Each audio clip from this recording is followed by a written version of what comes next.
This week on Vice, the children of America's opioid crisis. Here we have great-grandparents raising children because there's no one to take care of the kids. More and more babies are being born in withdrawal from opioids. And then, Hindu nationalism in India. I'm about to meet up with a group of self-fashioned cow protectors as they patrol the streets to try to stop illegal cow smugglers. When you see someone slaughtering a cow, what do you feel? अगर आपने ही ये काम कर दिया तो दिल ये करता है कि आपके हाथ काट दूं।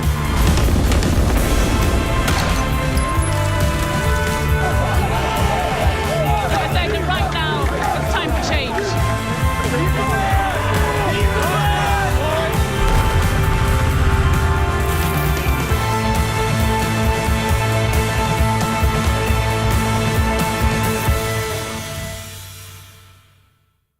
2 years ago in season 4, we reported on the rise of the opioid epidemic, which today has grown into one of the worst health crises in U.S. history. It's sad when you can drive around the city and you remember places by who overdosed and died. The CDC estimates that in 2016 alone, over 42,000 people died from opioid-related overdoses, prompting the Trump administration to declare a public health emergency. We can be the generation that ends the opioid epidemic. We can do it. But there is also a parallel urgent situation emerging that we hear little about. The children neglected and even abandoned by addicted parents. So we sent Isabel Young to West Virginia, ground zero of the opioid epidemic, to report on this tragic collateral crisis.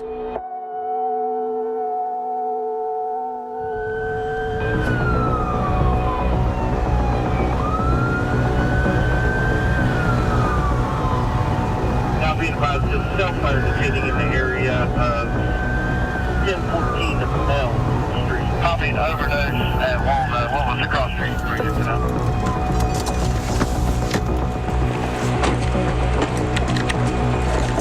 You can, bro. Just let me look at her. Let me look at her. Oh, she's overdosed. Yeah, that's what I'm saying. We're trying to help. Can you breathe? Can you hear me, honey? Yeah. Hey, get that ice off. That constricts their veins, buddy. Makes it harder for the medics. You bring Narcan. I got gloves. There you go, honey. Breathe. Recognize her? She pukes. Just hold her back. How long has she been here? Literally 5 minutes. 5 to 7 minutes. I literally saw her at Emmanuel Baptist 15 minutes ago, so it can't be that long. Give about half of it.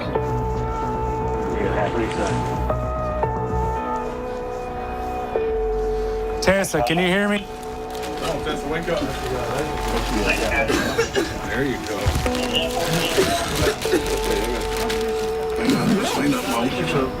Hey, talk to me a second. Hey, what's going on? I have seizures. Have seizures? It's on record. Okay. All right. Does heroin or anything like that make you seizures too?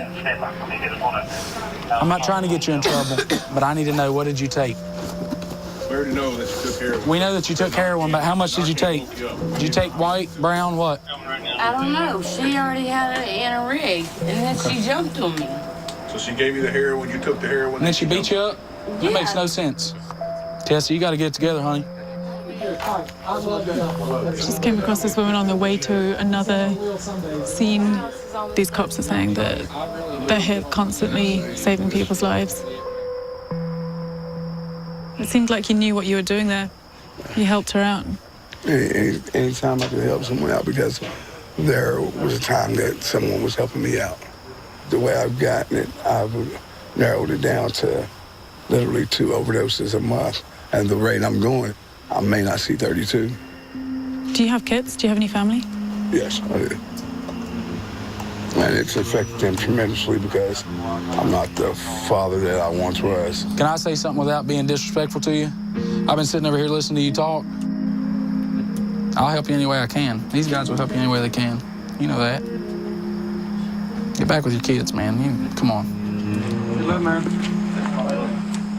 The frightening rate of overdoses and addiction is having a disturbing effect on children across the country. The opioid crisis has created an avalanche of neglected children. We see a large number of infants being born addicted to opioids. More and more children are being removed from homes due to their parents' opioid addiction. There are over 2 million people addicted to opioids nationwide. And in West Virginia, addiction has led to the highest rates of overdose deaths in the country, leaving grave concerns for the next generation.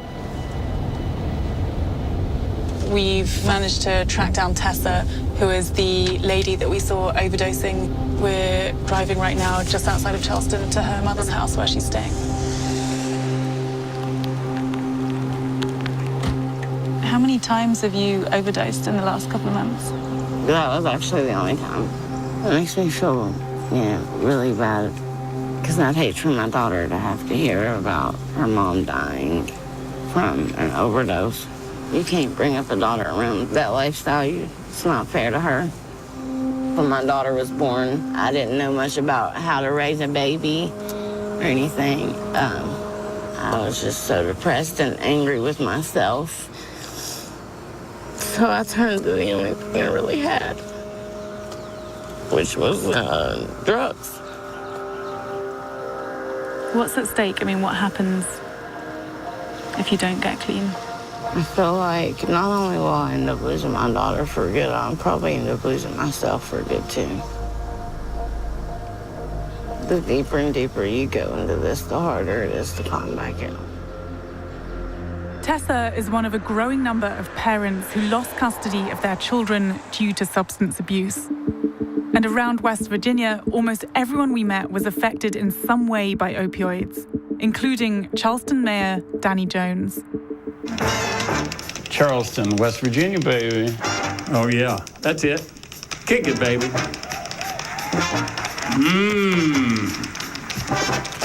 We have a couple callers that have called in. Isabel's with me. She's with the show Vice. Now, let me tell you what we're doing in the studio today. We're talking about opioid crisis, and we all have our own nuanced solutions to this. So we have a regional jail out here that ought to be doubled in size, if it has to be some kind of forced recovery process. And however long they have to stay out there, they have to stay out there. James, you have a problem you want to share with us that affected a member of your family? Well, it's affected just not my family, but many.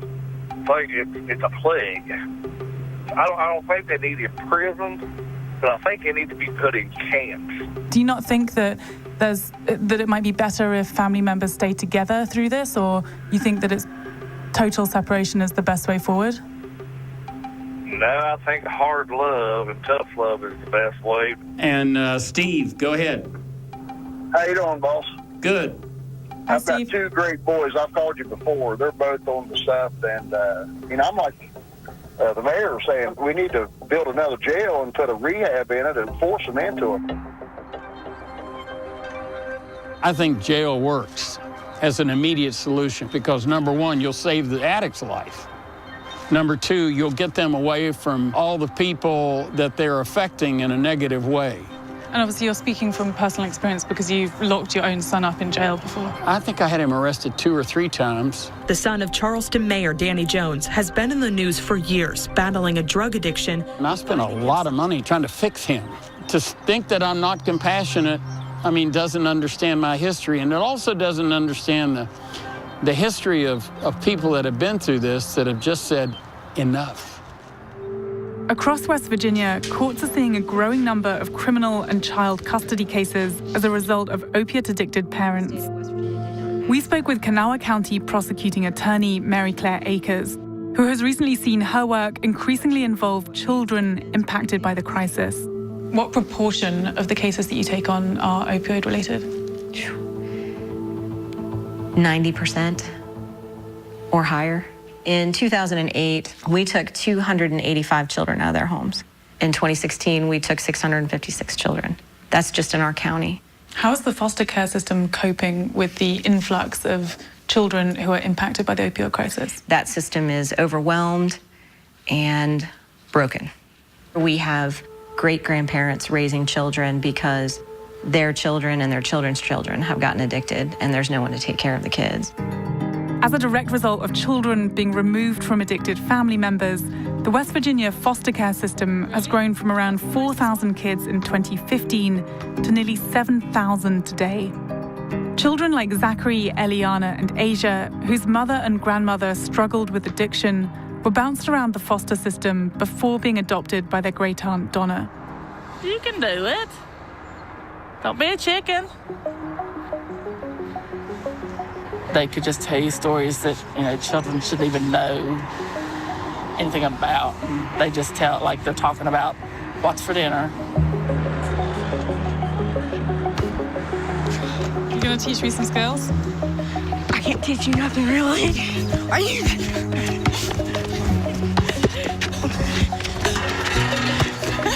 You will not be intimidated, will you?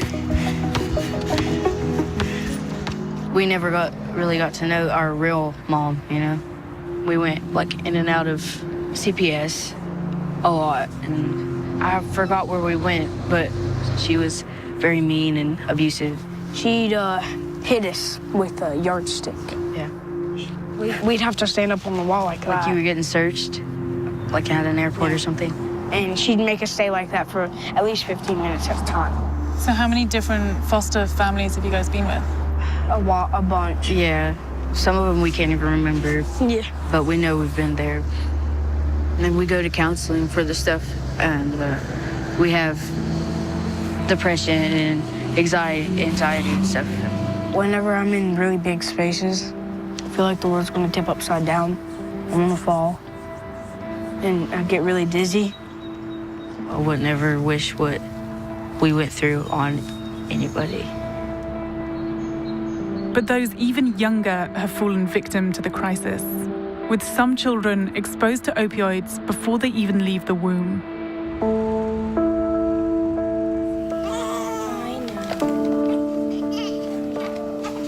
Okay, I'm taking her temperature. We're here at Cobble Huntington Hospital, where we're seeing one of the most devastating impacts of the opioid crisis here in West Virginia. Is that shaking? We would call this disturbed tremors. That's just one of their withdrawal symptoms. More and more babies like Malaysia are now being born with neonatal abstinence syndrome, or NAS. At just 4 weeks old, Malaysia's given twice daily doses of methadone and clonidine to help her cope with her withdrawal symptoms. How long does it typically take to stop a baby having withdrawal symptoms? Up to 6 months, sometimes even up to a year.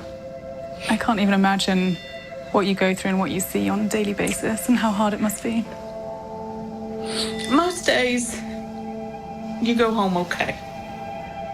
A few days you don't. Across the country, every 15 minutes, a child is now born in withdrawal from parental opioid use, leading to a jump in child welfare cases that's forced federal lawmakers to finally take notice. And just the time we're sitting here, 8 infants will be born with neonatal abstinence syndrome, and 10 people will die from an opioid-related overdose. Congress has to continue its bipartisan work to combat this crisis by addressing both the root causes and the ripple effects of the opioid epidemic. Failure is not an option. Addiction is not our future. In 2018, the Trump administration will spend a record $4.6 billion towards combating the epidemic. But in 2015 alone, the national cost of the crisis was estimated to be more than $500 billion. So with little hope for comprehensive federal action, a West Virginia lawyer is taking up the fight on his own. He's been hired to lead a national opioid prescription litigation by hundreds of affected counties that could pay out billions of dollars. We have abandoned hope from the state, abandoned hope from the federal government. We're no longer waiting for help. I intend to put on a case of wrongful conduct and ask for a jury or a judge to make the distributors abate the epidemic. What actually is the job of distributors? They have one very important role. They have to monitor and detect suspicious orders. Orders of unusual size, unusual frequency, or a deviation from a normal pattern. So when you think about the penetration of these drugs into our community, it really blew everybody's mind. Over a 6-year window, 780 million prescription opiates were delivered into West Virginia. Now, we only have a population of less than 2 million. This choke point in the chain of distribution utterly failed us for the past 20 years. It suddenly made sense why we could no longer arrest our way out of the problem. We're expecting these people who go into jail to come out and stay dry when they're in the middle of a monsoon. And unfortunately, the epidemic is not just about the illness of those that are addicted, it's about the fallout with the children in our community, in our court system, in our jails, in our schools, because we have a lost generation. Over the last decade, we have seen a huge rise in nationalism around the globe. But nowhere has it so thoroughly dominated politics as in India, where Prime Minister Modi's ruling party, the BJP, is accused of deepening the divide between the majority Hindu population and Muslim and Christian communities. Krishna Andavalu traveled to India to see this political and religious strife firsthand.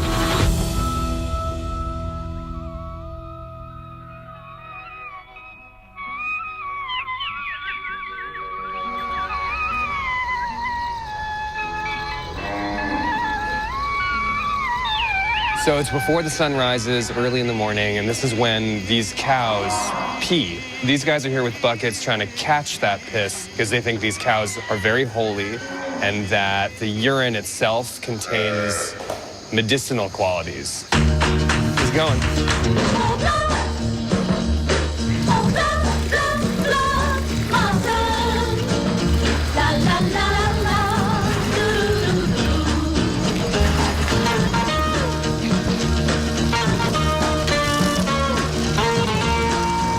Cows are so sacred in India that their urine and feces are key ingredients in a multi-billion-dollar industry of holistic products. So this is cow urine. Distilled urine. Urine for cow, but medicine for human. This is for pain, actually, arthritis, muscular pain. It is a liniment.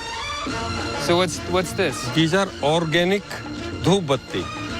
Incense. Incense. What is it made out of? इसमें cow dung. This is cow dung. Those diseases, asthma, lungs problems, coughing, but these are organic. Sure, in like the most organic way possible. Do you think that the cows are holy? Cows actually not an animal for Indians. Cow is a mother. When you say Indians, you mean Hindus? Hindus. Yeah. There are nearly 1 billion Hindus in India.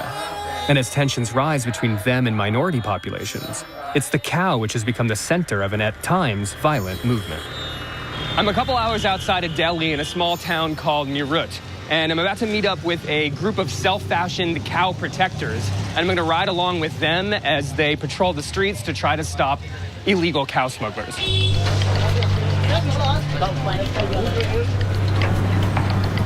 Why is it so important for you as a Hindu to protect these cows? Hindu धर्म में गाय को माता का दर्जा दिया गया है। वो मुस्लिम धर्म के लोग हैं जो हमारी आस्था को छेड़ते हैं और हमारी आस्था को छेड़ने वाले के साथ हम लोग बर्दाश्त नहीं करते, इसीलिए उन्हें पकड़ते हैं हम लोग।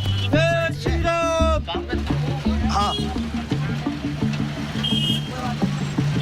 A police officer has just arrived. This group of cow protectors is setting up kind of a checkpoint here. हाँ, भैंस है? ओके, जान दो। ये Here we go. Informal checkpoints guarded by local Hindu citizens have been springing up across the country. And from what we saw, appear to exist with full cooperation of local authorities. हमारी help के लिए आए हैं, हमारे लिए। जो भी हो जी, हम The problem is what happens after they catch people who they think intend to slaughter cows. A 20-year-old youth was lynched by a mob for his alleged role in cattle smuggling. There's another lynching in Jharkhand. One person has been lynched over possession of beef. The victims of these reported cases are predominantly Muslim, who suffer everything from beatings to murder. जिस समय मैंने पहली बार गौ तस्करों को पकड़ा था, मुझे ये लगा कोई मेरी माँ को काटने जा रहा था और मैंने अपनी माँ को बचा लिया और उस पापी को सजा करा दी। When you see someone slaughtering a cow, what do you feel? अगर आपने ही ये काम कर दिया तो दिल ये करता है कि आपके हाथ काट दूं। लेकिन अगर मैंने आपके हाथ काट दिए, आप में और मुझ में क्या फर्क रह गया? सिर्फ तुम्हें सजा जरूर दिला सकता हूं क्योंकि मुझे तुम और तुम्हारे जैसे पूरी इस नस्ल को खत्म करना है हिंदुस्तान से। और मैं अगर हाथ के बदले हाथ और सर के बदले सर काटने लगा तो यहाँ पर कत्लेआम हो जाएगा, यहाँ कुछ नहीं बचेगा। भारत माता की जय! जय गौ माता! जय गौ माता!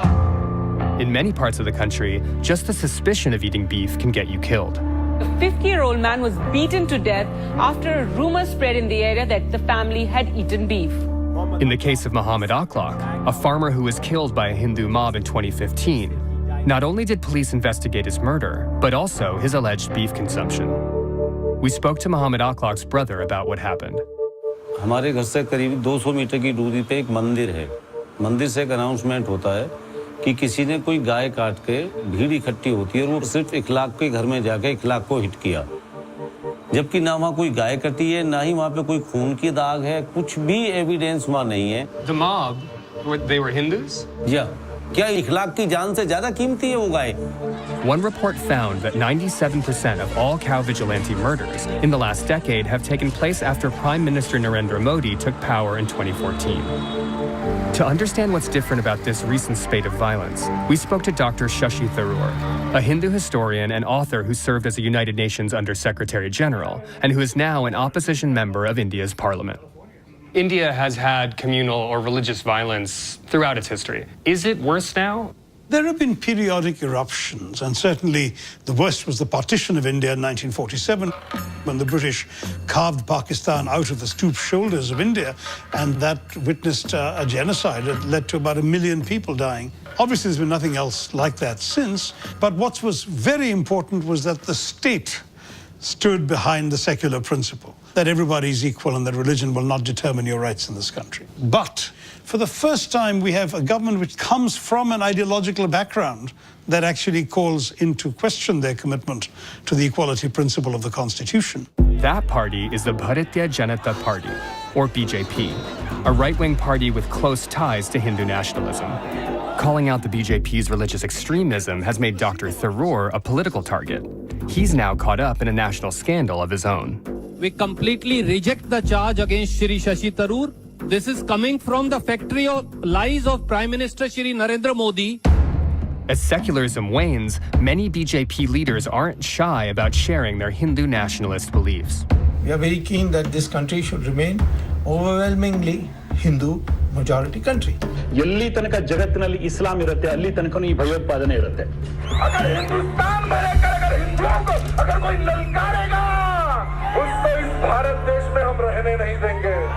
And no BJP politician has been more brazen than Yogi Adityanath, an Islamophobic Hindu monk who won election to lead India's most populous state. Hindu अलग संस्कृति है, मुस्लिम अलग संस्कृति है. दोनों एक साथ नहीं रह सकती. दो संस्कृतियां कभी एक साथ नहीं रह सकती हैं. ये टकराव होगा, जरूर होगा. There is this perception that the Muslims came, they conquered our heroes, and they ruled over us. There is the perception on the part of many that it's time for the Hindus to win the big battles against the Muslims. They've actually started rewriting some textbooks so that battles that were lost by Hindu heroes are now described as victories instead of defeat. The BJP's leaders consider every Muslim ruler in India to be foreign, even though they ceased to be foreign the moment they came to this country, married Indians and assimilated here. So to call these people foreigners is bigotry, plain and simple. Not only does the BJP command a majority in the national parliament and in critical state governments, their political dominance is bolstered by an organization of Hindu foot soldiers, the RSS.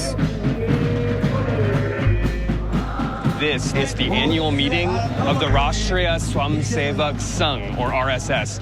They sort of look like a military organization, but they're not. The political wing of the RSS right now dominates Indian politics. The RSS was formed in 1925 by Keshav Baliram Hedgewar with the purpose of creating a Hindu unity. Early leaders such as MS Golwalkar admired Adolf Hitler and the Nazi movement for steps taken to ensure, quote, the purity of the race and its culture.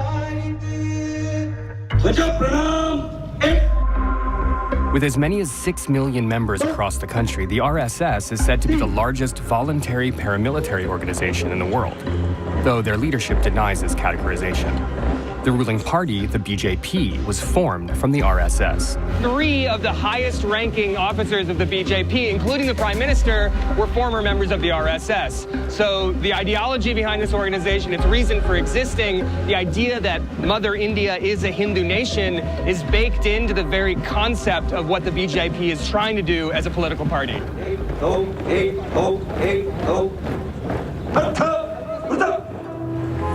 As Hindu supremacy becomes institutionalized from the ground up, critics of the BJP and its Hindu agenda are being silenced. We spoke to Akar Patel, a journalist and the head of Amnesty International India. Is there freedom of press in India? Yes and no. We are free to write and say what we want as long as the government likes it. If it doesn't like it, it could come and vandalize your newspaper, it could put you in jail, it could send its goons to beat you up, and very little would follow in terms of the process of law. Gauri Lankesh, a newspaper publisher who was highly critical of the BJP and Hindu nationalism, was murdered by motorcycle-riding assailants outside her home in Bangalore just a couple weeks prior to this interview. Why do you think she was killed? We've had similar murders of people who have resisted Hindutva. I would say that is what got her into trouble. The problem in India is not at the moment politics, it's just majoritarian violence, a sort of fascism, really.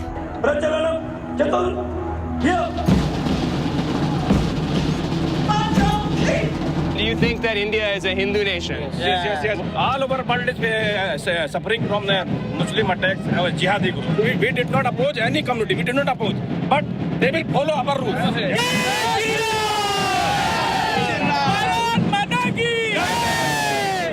To see what the BJP plans to do to stop the violence, we spoke to Ram Madhav, a high-ranking BJP official.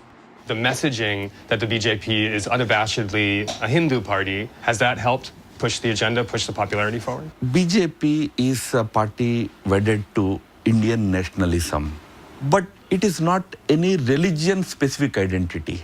The Muslim minority in this country are oftentimes harassed, beaten up, and in some cases killed, under the aegis of protecting cows, protecting culture, and protecting Hinduism. We all work like one family, one community. In one community, there are problems occasionally. They will be dealt with strongly. If you're a party of inclusion, why is Yogi Adityanath one of your main spokespeople? Mr. Yogi Adityanath is the Chief Minister of India's biggest state. If he propagates violence against any community, tomorrow he will not be there in that chair.